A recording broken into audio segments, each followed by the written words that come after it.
Hindi ka madamot, hindi ka lang pumayag na maabuso. At kung nagagalit ang ibang tao dahil natuto ka na mag-set ng boundaries, baka hindi ikaw ang problema. May mga taong sasabihin na nagbago ka na, dati ang bait mo, ang damot mo na ngayon. Pero minsan, hindi ka naman talaga nagbago. Tumigil ka lang sa pagtotolerate na maubos yung sarili mo.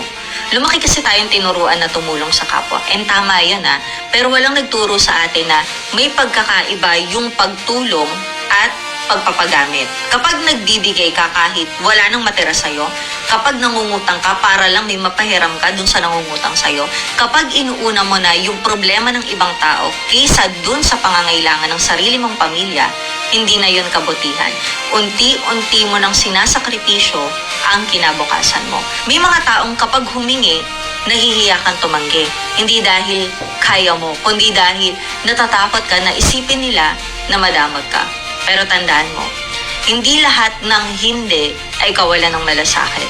Minsan, ang hindi ang pinaka-responsabling sagot na kaya mong ibigay. Kasi kung sisimulan mo na iligtas ang lahat, habang ikaw naman mismo nalulunod na, darating yung araw na pareho na kayo nangangailangan ng tulong. Mas mabuti na tumulong ayon sa kakayahan kaysa mangako ng hindi mo kayang panindigan. At kung ang priority mo ngayon ay mabayaran yung utang mo, makabuo ng emergency fund o maitaguyod yung pamilya mo, hindi yun pagiging selfish. Responsibilidad iyon. Parang puno lang yan Kapag pinipitas ng lahat ng tao yung bunga nito, pero wala namang nagdidilig doon sa ugat, darating yung araw na wala na tong mabibigay. And ganito rin ang tao. Kapag palagi kang nagbibigay, pero hindi mo naman inaalagaan yung sarili mong buhay, darating yung panahon na mauubos ka rin. Hindi mo kailangang ubusin ang sarili mo para patunayan na mabuti kang tao.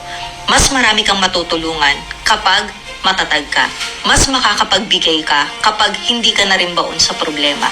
Dahil ang tunay na kabutihan ay hindi lang marunong magbigay, marunong din itong magtakda ng tamang hangganan. Hindi ka madamot. Natuto ka lang na mahalin ang responsibilidad na ipinagkatiwala sa iyo.